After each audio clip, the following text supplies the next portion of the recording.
बोल चौथ माता की जय। बोल करवा चौथ माता की जय। एक राजा था तो उसके 7 पुत्र थे और उसका एक लड़की थी।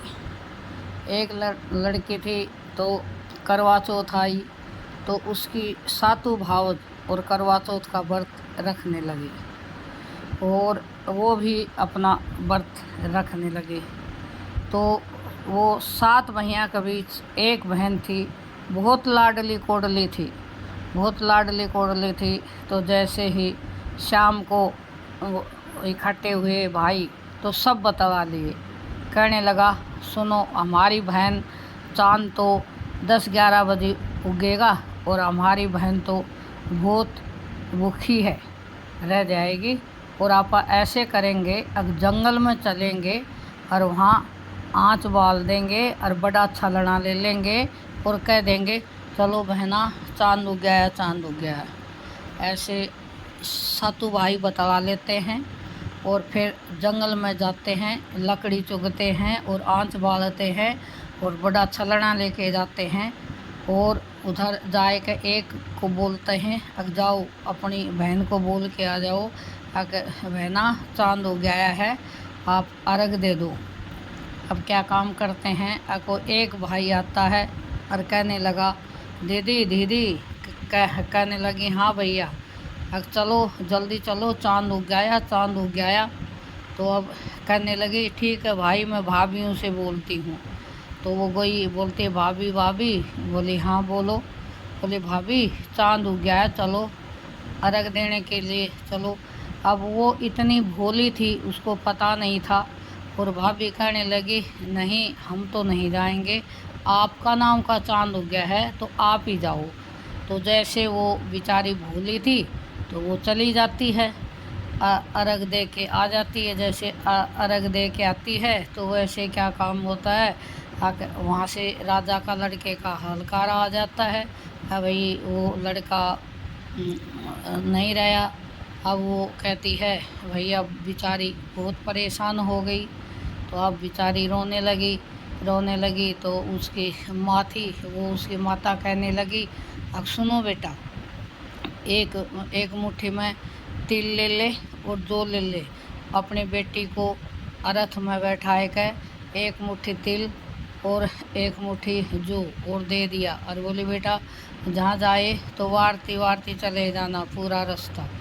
तो जैसे वो जाती है तो पूरे रास्ते जाती है तो वो वारती चली जाती है। औरत का मैया वहाँ जाती है तो राजा का लड़का मूर्छित होकर पड़ा रहता है।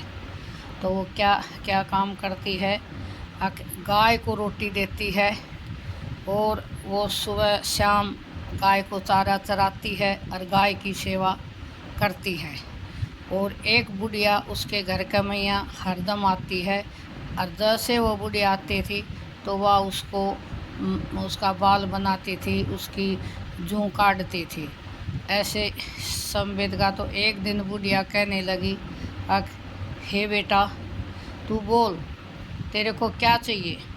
कहने लगी, हे माता जी, मेरे को तो कुछ नहीं चाहिए, बस ये मेरा पति है, ये मूर्छित हुआ पड़ा है, आप जिसको जिंदा कर दो तो आपका बहुत आभारी रहूँगी मैं। कहने लगी, ठीक है बेटी। तो बुढ़िया ने अच्छी उसकी सेवा कराया। तो बुढ़िया ने उसको छिट्टा मार दिया, गंगा अपनी आंगली काट के, तो वो खड़ा हो गया। तो सबके महल महल सब बन गए। तो ये दूसरी करवा चौथ आई तो सास बेचारी रोने लगी, कहने लगी, अरे तुम भी जाओ हैं, अरे उसको नौकर था उसको भेजा। कहने लगी, ए बांदी तू जा, मेरी बहू को देख का, वो बेचारी एक कोठड़ी में पड़ी होगी, कुछ बचा खुचा है ना तो उसको भी दे के आ जाओ। अब वो बेचारी बांधी जाती है तो वहाँ देखती है तो वहाँ तो महल खड़ा है, उसका पोता पोती खेल रहे हैं, करवा चौथ का व्रत कर रही है। करवा चौथ का व्रत सब क्या का ठाठ बाट है, उसका बेटा भी, बुढ़िया का बेटा भी बैठा है। तो अब वह बांधी थी, वह आई, कहने लगी, हे माता जी, मैं क्या बताऊं, आप दोनों। बोली, अब भाई वो बहुत दुखी है, हैं, और वो एक कोटड़ी में पड़ी होगी। बोली तेरी बहू ने तो महल खड़ा कर रखा है, और बोले नौकर चाकर काम करते हैं, और बोली तेरा तो पोता पोती सब बोली महल का मैया खेलने लग रहा है, और बोली तेरी बहू तो पंडितानी ने बुला के और कहानी सुन दी है। और बोली आप ऐसे बोल रहे हो। अब जब सास को पता चला तो सास बेचारी भाजी भाजी आई, कहने लगी बहू सच्ची सच्ची बता तने क्या किया, ये जान क्या अनजान क्या। कहने लगी हे माते मैंने तो कुछ भी नहीं किया, मैंने तो गौ माता की सेवा करी थी, और एक मेरे तो चौथ माता मेरे घर में आती थी और मैंने उनकी जूँ काटी थी, तो मेरे को तो चौथ माता का आशीर्वाद है। तो चौथ माता इसी आई, चौथ माता सबका वो परमात्मा। बोल करवा चौथ की।